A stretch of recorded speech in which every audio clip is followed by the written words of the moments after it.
Imagine this.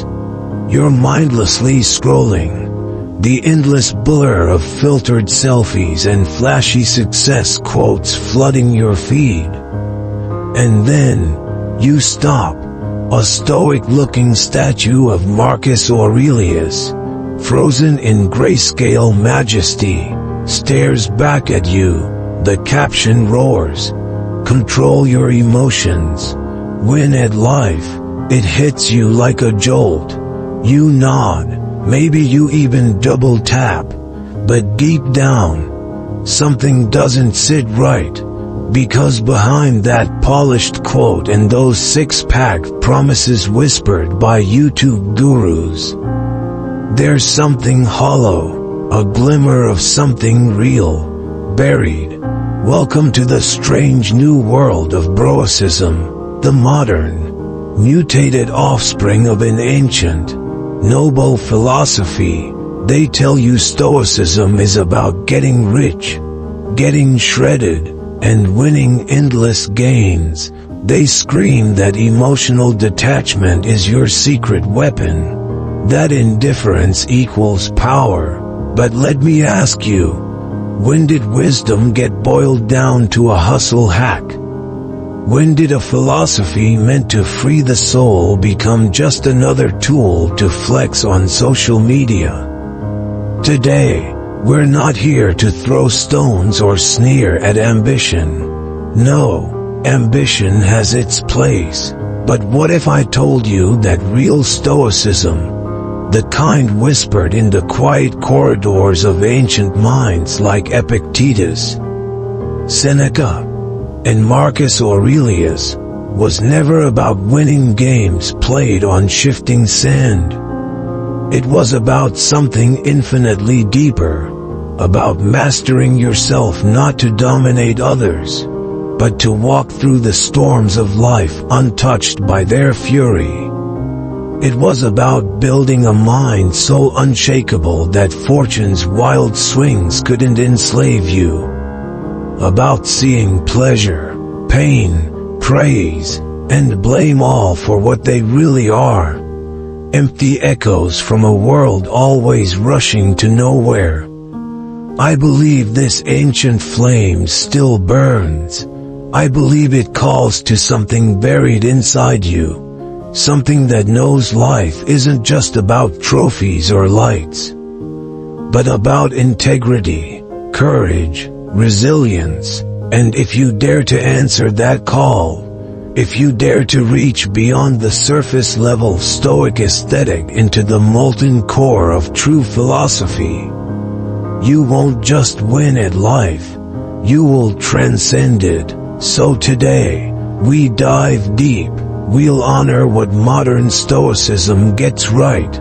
We'll rip away the glossy veneers where it fails. And above all, we'll uncover why returning to the pure roots of Stoic wisdom isn't just some intellectual exercise. It could remake not just your goals, not just your wallet, not just your relationships, but the very way your soul stands against the tides of existence. Ready? Let's begin. There's an undeniable pulse of truth running through Stoicism. When it shouts about radical personal responsibility, it's not just noise.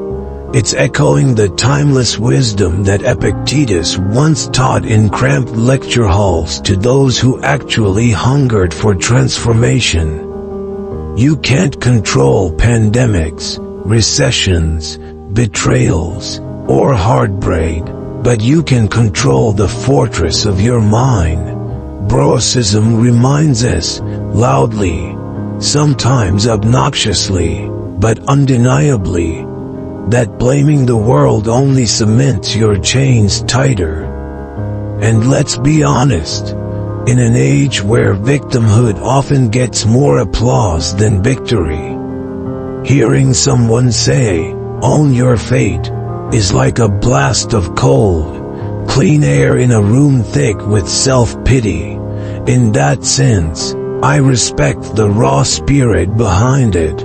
I respect the way Stoicism dares to call out softness, even if it sometimes sounds like a drill sergeant barking at a wall. I also give credit where it's due when it comes to emotional resilience. Modern Stoic influencers hammer it home. Don't be ruled by anger.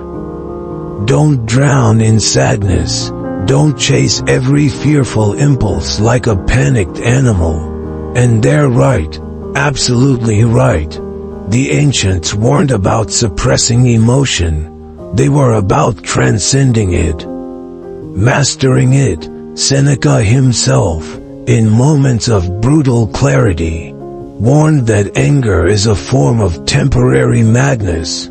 When Stoicism teaches men and women today to feel pain but not be owned by it, to acknowledge fear but not kneel to it, it taps into something real and needed. It keeps alive a spark of the ancient spirit. The idea that true freedom isn't in external victories but in the quiet dominion over yourself. And frankly, in today's emotional marketplace, where feelings are often wielded like weapons, where outrage is monetized and victimhood packaged for mass consumption, that message is not just refreshing, it's necessary. Yet, and this is where the tension cracks wide open, Stoicism too often stops there. It plants the seed of personal responsibility, but it forgets to water the deeper gardens of wisdom, compassion, and universal brotherhood that Stoicism also demands. It idolizes toughness but sneers at tenderness.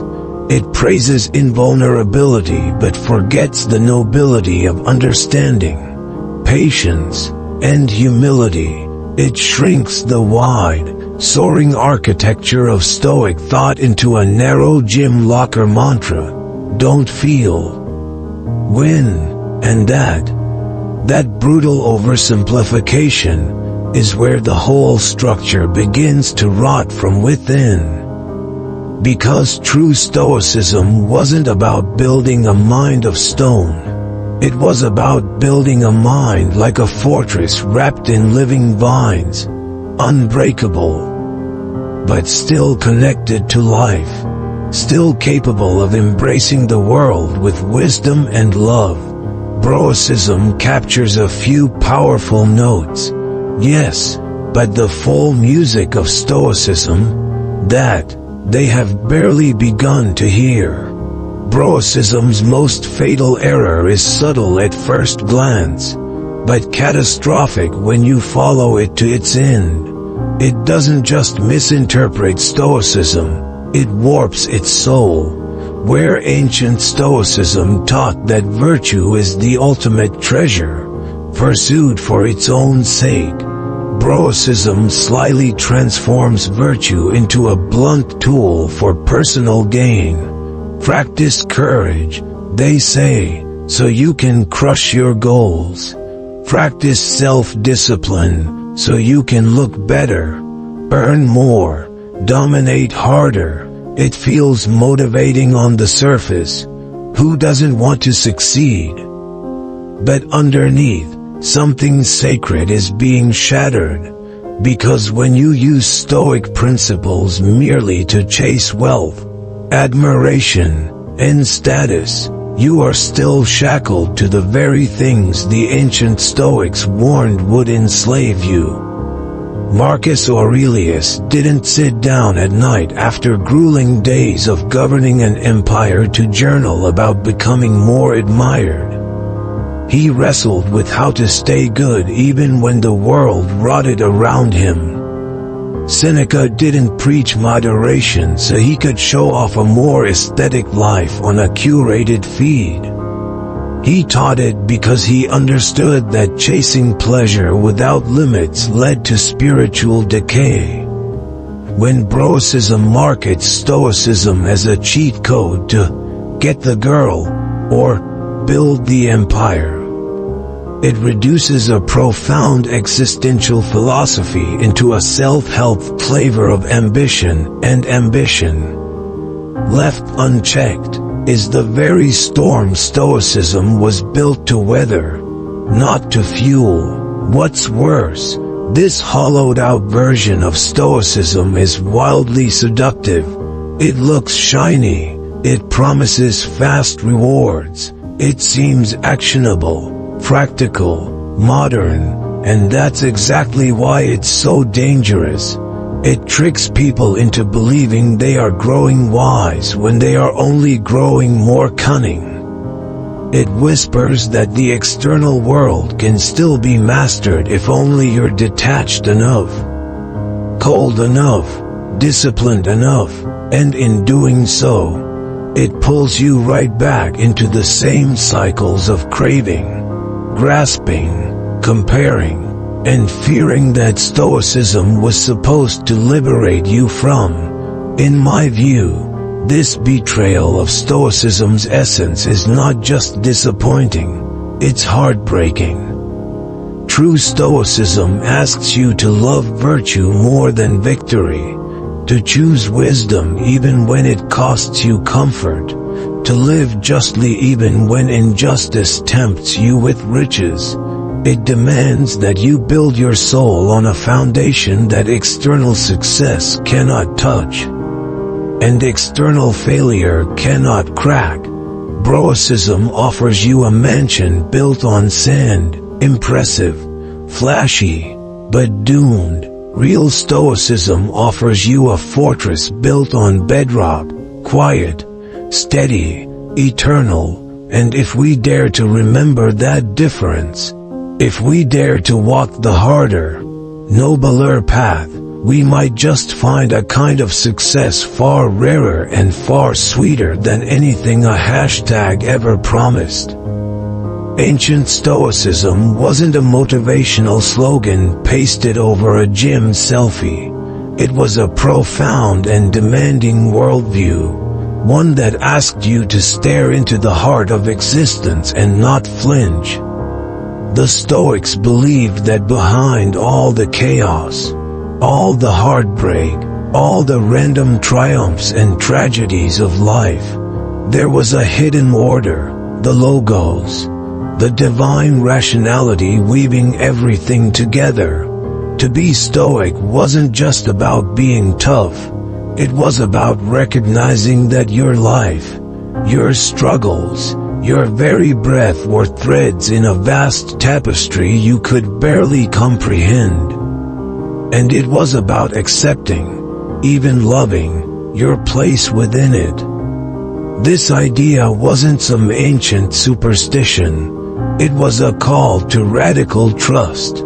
Trust that every hardship was a lesson. Trust that every joy was a gift not to be clutched, but to be appreciated and released. Trust that death itself was not an enemy, but a return to the whole. To live according to nature meant aligning yourself with this immense, awe-inspiring flow, not fighting it, not resenting it, not trying to game it for more likes or a bigger paycheck. It meant using reason to guide your actions, not impulse or greed. It meant choosing virtue even when vice paid better. It meant seeing your life not as a standalone hero's journey, but as a brief, shining collaboration with a cosmos far bigger than your desires. Ancient Stoicism didn't separate ethics from logic or physics. They were all one thing. You couldn't just cherry-pick the tough-sounding parts about controlling emotions and ignore the deep metaphysical humility underneath. But that's exactly what Stoicism does. It chops Stoicism into bite-sized, Instagrammable pieces.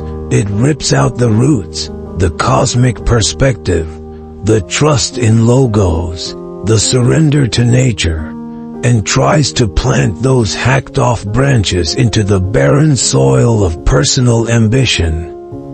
And unsurprisingly, the result feels shallow, it feels performative, because without the roots, the tree doesn't just weaken, it withers. It becomes a skeleton of what it once was. Personally, I believe that the true power of Stoicism is only unlocked when we embrace its full depth. When we don't just ask, "How can this philosophy help me win today?" but instead, "How can this philosophy help me live rightly even if I lose everything?" That's where Stoicism moves from being a set of hacks to being a transformation.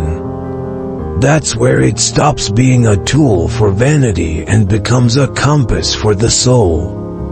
And honestly, in a world spinning faster and faster toward noise and emptiness, that kind of compass is worth more than all the trophies Broicism can promise.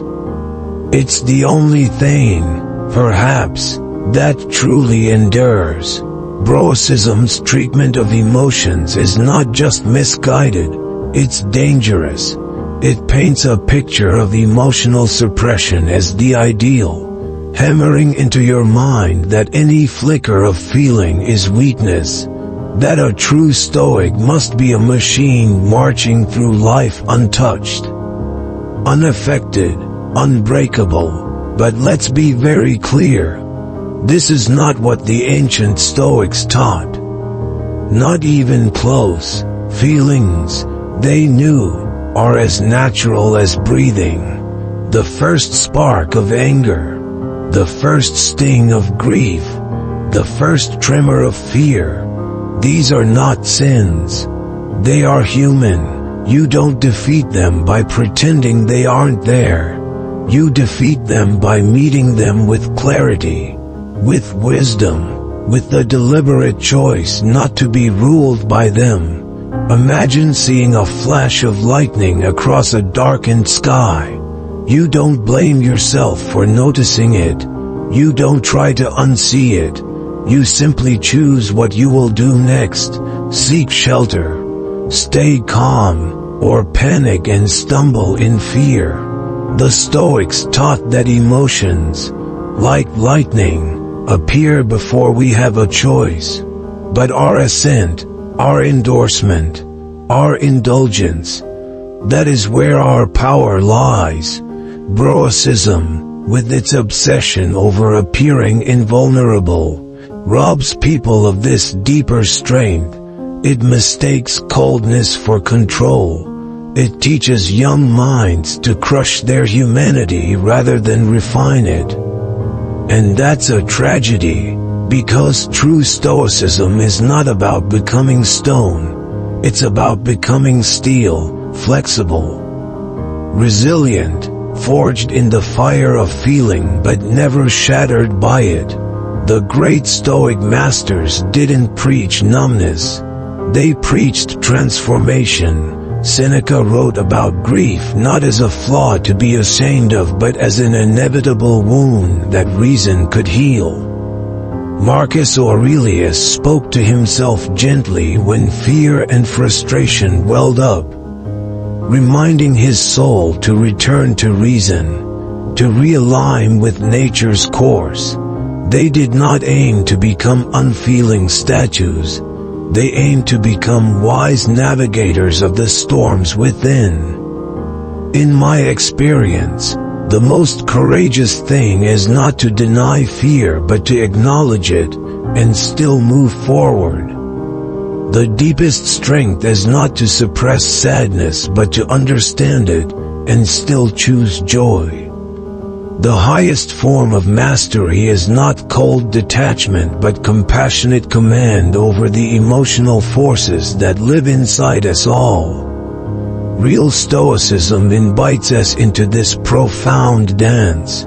It asks us to listen carefully to our emotions, to sift them with reason, to respond with integrity.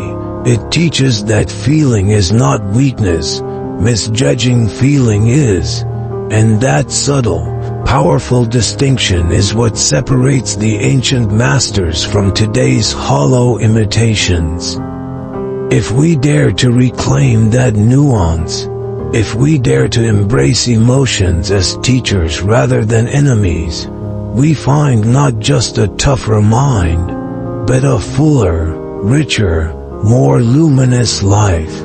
That's the stoicism worth fighting for.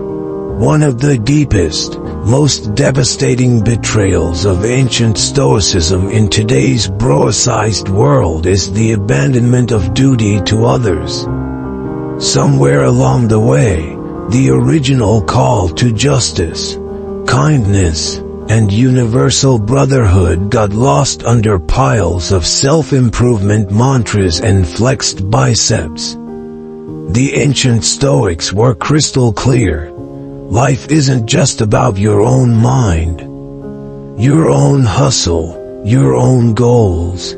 It's about how you stand in relation to the great, sprawling web of humanity you were born into. Zeno, the founder himself, dreamed not of building walls but of tearing them down. He spoke of a cosmopolis, a single, unified community where barriers of race, status, and nation vanished, where reason bound people together more powerfully than bloodlines or banners ever could.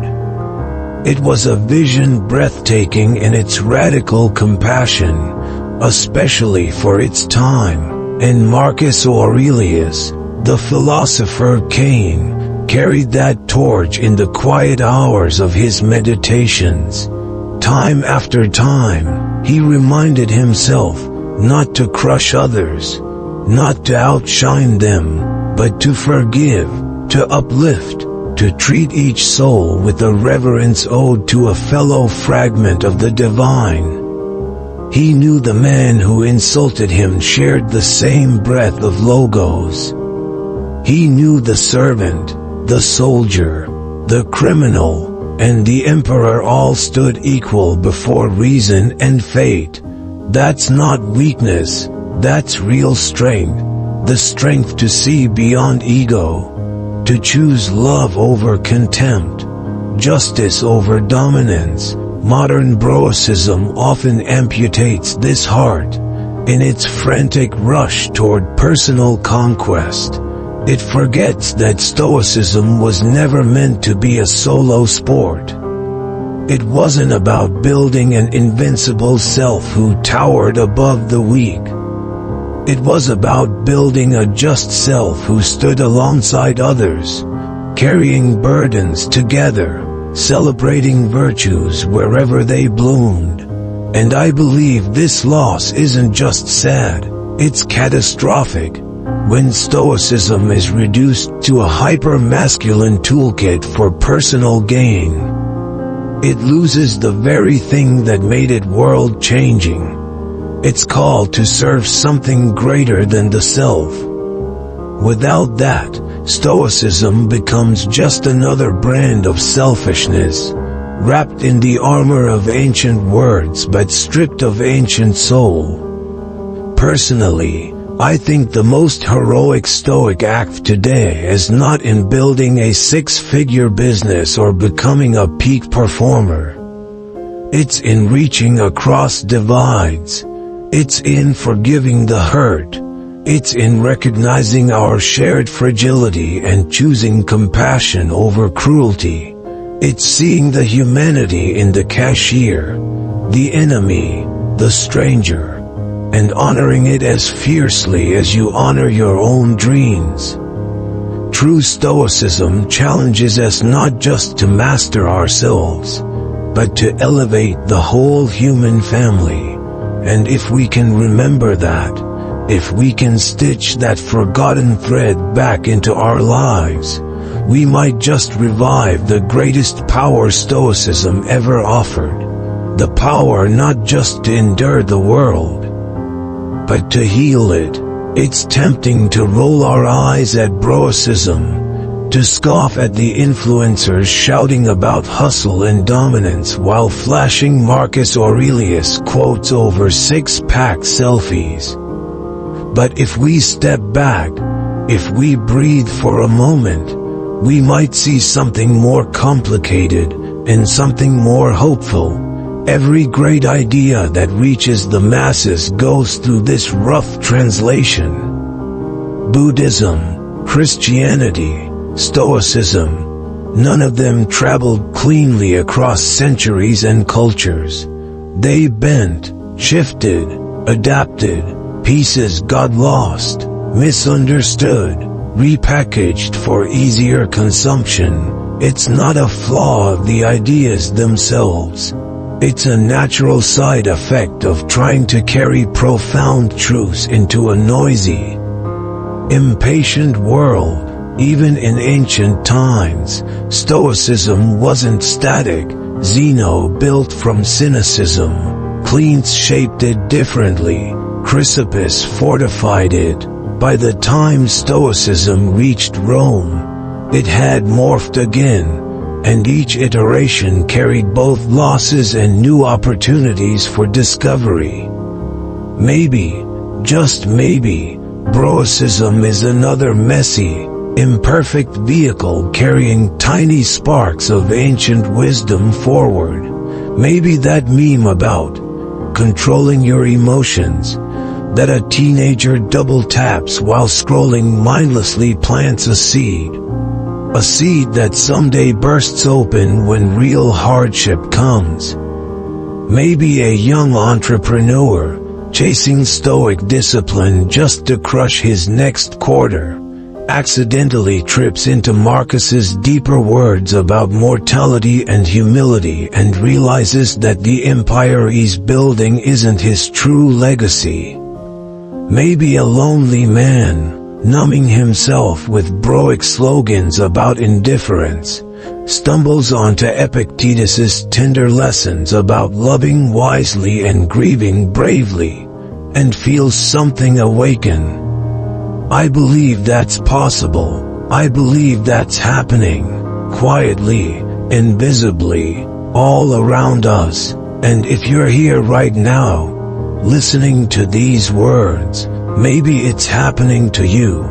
Maybe you started looking for strength, for invulnerability, for mastery over the chaos outside, and maybe you're starting to realize the real battle was always within. Real Stoicism isn't about piling up victories or insulating yourself from pain. It's about standing naked before life, stripped of your titles, your possessions, your triumphs, and still choosing to be just, to be wise, to be kind. It's about building a soul so strong that no fortune can corrupt it. No suffering can break it. No death can diminish it. That's the journey the ancients invite us into. That's the real prize Stoicism unknowingly points toward. So if today you came looking for a shortcut to power, and instead find yourself holding a lantern in the dark, don't be discouraged. Welcome. You've stumbled into something infinitely richer than you were promised. And the road ahead, the real road, is just beginning. When Marcus Aurelius opened the pages of what would become Meditations, he didn't start with a list of victories or achievements. He didn't celebrate the power he wielded over an empire that stretched across continents. No, he bowed his head in gratitude. He honored the mentors, the friends, even the hardships that taught him patience when anger burned, justice when selfishness beckoned, self-control when indulgence tempted, courage when fear whispered retreat. Marcus understood something we are dangerously close to forgetting. No one ascends alone. No one builds a life of meaning on an island. We rise, or we crumble, together. In a world obsessed with standing taller than others, he reminds us that real greatness lies not in standing above but in standing with. So if you truly want to live as a Stoic, It's not enough to repost wise words or flex a hardened exterior. The path is harder, deeper, quieter. It's waking up each day and choosing virtue when vice would be easier. It's honoring your duties, to your family, to your community, to the world, when self-interest tempts you to look away. It's mastering your mind so that external chaos cannot topple your inner peace. It's serving others not because it profits you, but because it is right. Real Stoicism isn't about becoming untouchable. It's about becoming deeply, fiercely alive in a way the noise of the world cannot contaminate. It's about feeling the full weight of existence and choosing to carry it with honor, not bitterness. And here's the beautiful, brutal truth. When you live this way, you might not always win by the world's standards. You might not always be the loudest, the richest, the most admired, but you will find something far rarer. You will find peace. Not the fragile peace that crumbles when plans fail or fortunes fade, but a peace that endures, a fortress built inside you that nothing can siege or starve. That is the promise of true Stoicism. That is the invitation waiting at the heart of this philosophy. So I challenge you, as I challenge myself, don't just admire the words. Embody them. Let virtue be your armor. Let duty be your map. Let service be your victory. And when you stumble, because you will, rise not with shame, but with renewed commitment. This is the journey we are called to. This is the life worth living. Thank you for walking this path with me today. If this conversation sparked something inside you, if it reminded you of who you want to become, then like this video, share your thoughts below, and subscribe, because this journey into real Stoicism is only just beginning. And I cannot wait to keep walking it with you.